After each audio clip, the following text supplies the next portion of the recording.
Hello everyone, divine 777 में आप सभी का स्वागत करती हूँ। मैं हूँ निधि। कैसे हैं आप? आई होप आप सभी स्वस्थ होंगे, सुखी होंगे और सुरक्षित होंगे। आज की जो रीडिंग है वो कलेक्टिव जनरल रीडिंग है, टाइमलेस रीडिंग है। टॉपिक आपके पर्सन की करंट फीलिंग्स आपको लेकर के क्या है हम यहाँ देखेंगे। आपको रहना है पॉजिटिव, कर देना है वीडियो को लाइक, चैनल को सब्सक्राइब अगर अब तक नहीं किया है तो। पर्सनल रीडिंग अगर आपकी किसी भी पर्सनल क्वेश्चन की है तो आप करवा सकते हैं। रीडिंग स्टार्ट है 199 रुपीज ऑनवर्ड्स। मिनी रीडिंग से लेके डिटेल रीडिंग तक करवा सकते हैं और व्हाट्सएप नंबर आपकी स्क्रीन पर ही है। अगर आप रीडिंग सीखना चाहते हैं तो भी आप मुझे इसी नंबर पर व्हाट्सएप पर लर्निंग का मैसेज करें। The tower, oh my God, 7 of wands, king of coins, यहां पर है the हेरीफेंट, the ace of swords, knight of swords, यहाँ पर है wheel of fortune, the emperor, यहाँ पर है 4 of swords का कार्ड और एक कार्ड और हम देखेंगे जो कि है क्वीन ऑफ कॉइन्स का कार्ड है। सबसे पहले अगर हम इनकी राशियों की बात करेंगे तो ये पर्सन एरीज, लियो, सैजिटेरियस, लिब्रा, एक्वेरियस, जामनी and taurus, Capricorn and Virgo के पर्सन हो सकते हैं।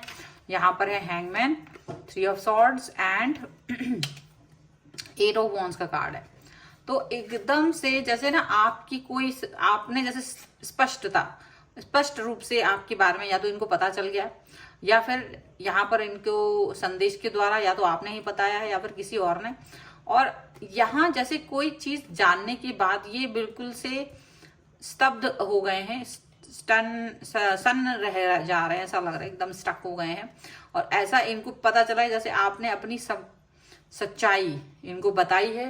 ज्यादा कोई एफर्ट्स आपने लगाए नहीं, सच्चाई इनको बताई है और वो सच्चाई जान के ये स्तब्ध हैं और एकदम से ये समझ नहीं पा रहे कि इनके साथ ये, इन्होंने आपके साथ ऐसा कैसे किया है, ये आपके लिए रिस्पॉन्सिबल कैसे हो गए, ये किस तरीके से आपके साथ में इस तरीके की हरकत कर सकते हैं। ये चीज ये समझ नहीं पा रहे, इनको ये लग रहा है, ये समझ नहीं पा रहे कि ये किस तरीके से ऐसी बात आपके लिए कर रहे थे, कैसे ये आपके साथ में इस तरीके का हरकत कर सकते हैं। मतलब इनको अब ये लग रहा है कहीं ना कहीं आपके बारे में कोई सच्चाई इनके सामने आई है। ये आपके सामने जाने से भी कतरा रहे हैं, आपके सामने जाने से भी डर रहे हैं क्योंकि आपके जो एक्शन है वो बहुत ज्यादा गुस्से वाले हैं, बहुत ज्यादा स्तब्ध हैं ये जान करके।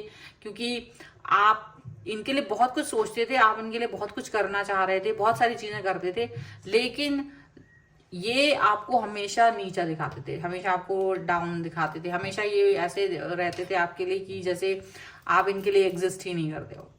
तो बहुत एफर्ट लगाने के बाद भी आप कुछ नहीं कर पा रहे थे, बैरियर बहुत थे। तो अब धीरे धीरे आपने अपने आप को कहीं ना कहीं ये चीज सोची कि हाँ ठीक है, अगर आपको बैरियर लगाना है, आपको चीजें नहीं करनी है। आप काफी रोए हैं, काफी सारी चीजें आपने की हैं, स्ट्रगल किया है रिलेशन को पाने के लिए, सही करने के लिए। फिर एक समय आया है जहां आपने चीजों को अपने लाइफ पर फोकस करना, एंड डेफिनेटली आप अपने काम पर फोकस कर रहे हैं।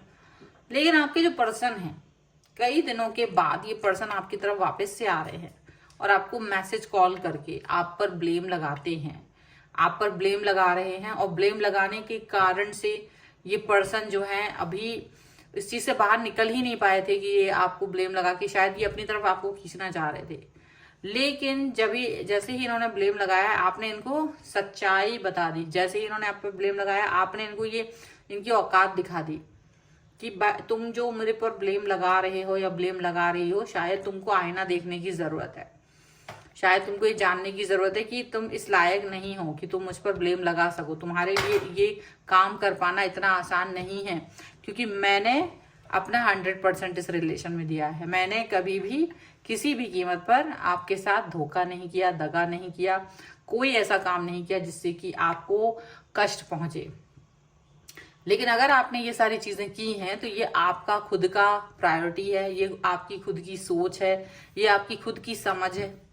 और उसके बाद अगर आप ये फील कर रहे हैं कि मैंने ऐसा नहीं किया, मैं ही ब्लेम कर रहे हैं, आप मेरे पर ही ब्लेम कर रहे हैं, तो शायद ये आपको अपने गिरेबान में झांकने की जरूरत है क्योंकि जब तक आपके साथ हम रहे हैं तब तक चीजें ठीक रहने की बहुत कोशिश की, लेकिन आप उस चीज को फॉर ग्रांटेड ले रहे थे, आप उन चीजों को बहुत अच्छे से फील नहीं कर रहे थे और दूसरों की बातों में आ रहे थे, दूसरों की बातों को इम्पोर्टेंस दे रहे थे, दूसरे लोगों को इम्पोर्टेंस दे रहे थे, मेरी भावनाओं को इम्पोर्टेंस नहीं दे रहे थे। तो कहीं ना कहीं ये वाली चीज आपके पर्सन को आपने अब सीधा सीधा उनके मुंह पर बोल दिया है, और जब आपने सीधे सीधे बोल दिया है तब जाकर के इनको अपनी ही गलती का तो एहसास है ही। डेफिनेटली ये सोच रहे हैं कि अब आपको ये कैसे बताएं, क्योंकि इनकी भी स्थिति कहीं ना कहीं थोड़ी सी बंधन वाली रही है, थोड़ा सा इनको लोगों ने बांध दिया इन द सेंस कि ये आपकी तरफ कोई एक्शन ना ले पाए, कोई ना कोई ऐसा कारण हो जाता था कि ये आपकी तरफ आ नहीं पाते थे, बात क्लियर हो नहीं पाती थी, कनेक्शन क्लियर हो नहीं पाता था। तो उसकी वजह से क्या हो रहा था कि आप दोनों के बीच में एक सिचुएशन खराब हो जाती थी बार बार, और जब वो सिचुएशन खराब होती थी, जब वो सिचुएशन सही नहीं हो रही होती थी, तो इनको ये चीज फील होती रही कि डेफिनेटली आपके पर्सन और आपके बीच में जो तनाव है उसका कारण आप हैं। इन्होंने ये फील किया, और आप जब ये ब्लेम अपने ऊपर लगता हुआ देखते तब आप चुपचाप से वहां से निकल लिए। आपने कोई ज्यादा फोकस नहीं है, गुस्से में निकले हैं आप। लेकिन जब ये पर्सन आपकी तरफ वापस से आए हैं, आपसे बातचीत करने की कोशिश कर रहे हैं, तो आपने इस चीज पर तपाक से इनके मुंह पर ये बात बताई है कि भाई आपने ही कोशिश जो है की है। अब आपको मनाने की कोशिश है, बट आप बिल्कुल नहीं इनको एकदम से एंटरटेन कर रहे हो। बिल्कुल एंटरटेन करने की आपने सोच लिया कि भाई मैंने बहुत कोशिश की थी, आपने उन सब चीजों के बारे में नहीं मुझे हरी झंडी दी, मेरे को नहीं हरी झंडी दी, तो डेफिनेटली आपको वो चीज़ फील करी होगी आपने या नहीं फील की होगी, वो एक अलग चीज़ है। लेकिन मुझे शायद आपकी ज़रूरत इस तरह से नहीं है। अगर आप मुझे रिस्पेक्ट नहीं दे सकते, अगर मेरे बातों को नहीं सुन सकते, अगर आप मेरे लिए कुछ सोच नहीं सकते, तो शायद मुझे ऐसे रिलेशनशिप, ऐसे व्यक्ति की आवश्यकता नहीं है। तो आपकी बातें सुन के ये सन्न है, इसलिए भी सन्न है क्योंकि इन्होंने कभी उम्मीद ही नहीं की थी कि आप इन्हें छोड़ के भाग जाओगे, आप इनसे ऐसी बात करोगे, क्योंकि आपने भी सोचा भाई बस हो गया, बहुत हो गया, अब मुझे आगे बढ़ना है, मैं अपनी लाइफ पर फोकस करूँ, बेहतर होगा। तो वो सारी चीजें हो रही हैं। तो ये ब्लेम लगाने से भी नहीं चूक रहे हैं, लेकिन अब आपको इनसे कोई फर्क नहीं पड़ता। जब हमें किसी व्यक्ति से फर्क नहीं पड़ता तो हम उसके ब्लेम वगैरह पर भी फोकस नहीं करते हैं। हमें उसकी ब्लेम लगाने से, हमें उसकी फालतू की बातें करने से ज्यादा फर्क नहीं पड़ता है। कुछ समय तक पड़ता भी होगा तो धीरे धीरे वो चीजें खत्म हो जाती है, क्योंकि लगता है कि इसको तो मतलब ही नहीं है, ये तो वैसे भी मेरे लिए अच्छा नहीं सोचते, ये तो वैसे भी मेरे प्रति भावनाएं नहीं रखते, तो ये अगर कुछ भी सोच रहे हैं, ये कोई भी बात कह रहे हैं, तो अब उससे कोई मतलब नहीं बनता। वो किसी भी तरीके से, कोई भी तरीके से उसका कोई एग्जिस्टेंस नहीं है लाइफ में। यहाँ पर आप इस चीज को फील कर रहे हो, वो एग्जिस्टेंस आपने जब आप फील करते हो कि नहीं है, तो आप इस चीज पर ज्यादा वर्क भी करते हो। ठीक है, मैं ज्यादा अपने आप को सुरक्षित करने की कोशिश करना, अपनी चारों तरफ एक बाउंड्री खींच लेना, आप पॉजिटिव हो, आपकी नेगेटिव ना हो पाओ ये कोशिश करना, वो भी आप कर रहे हो। पॉजिटिविटी का एक सर्कल आपने चारों तरफ खींच रखा है, अपने आप को बिजी रखना है, अपने फ्रेंड्स के साथ हो, अपने फैमिली के साथ हो, अपने साथ हो। जब ये आप कर रहे हैं ना, तो बिल्कुल ये पर्सन कुछ भी नहीं कर पा रहे हैं आपके लिए, कुछ भी ये पर्सन आपके लिए कोई भी हरकत नहीं कर पा रहे हैं। और इसी वजह से ये पर्सन जो है, आप कुछ भी सोच रहे हैं पर आप इनके बारे में कुछ नहीं सोच रहे हो, और ये बात जान के ये सन्न है। ये बात जान के इनको घबराहट हो रही है, इनको लग रहा है कि आप इनके हाथ से निकल गए हो, आप इनके बारे में नहीं सोच रहे हो। ये इस बात को जानकर सन्न हो रहे हैं, इस बात पर इतना ज्यादा घबराहट हो रही है ना इनके कि पूछे नहीं। अब कुछ भी हो जाए, लेकिन आपको लग रहा है कि तुम कुछ भी कर लो, पर मैं अभी इस पर फोकस करूंगा या करूंगी। बट अभी आपके पास वापस नहीं आना है, क्योंकि आपने मुझे बहुत तकलीफ दे दी है, आपने मुझे बहुत सारी ऐसी सिचुएशन दे दी है जिससे मैं 2-4 हो रहा हूँ या हो रही हूँ, अब मैं इससे बाहर निकल गया हूँ। लेकिन इनकी अकल ठिकाने आ चुकी है, क्योंकि इनको वैल्यू आ रही है। क्योंकि जब इंसान सामने होता है ना तो वैल्यू नहीं होती, जब इंसान डिस्टेंस में चला जाता है, बात नहीं कर रहा होता है, तो वो वैल्यू उसकी आ जाती है। यहाँ पर ऐसा दिख रहा है। तो फिलहाल तो ये है रीडिंग। अगर आप इस पर क्लेम करना चाहते हैं, वीडियो लाइक कर दीजिए, चैनल सब्सक्राइब कर लीजिएगा।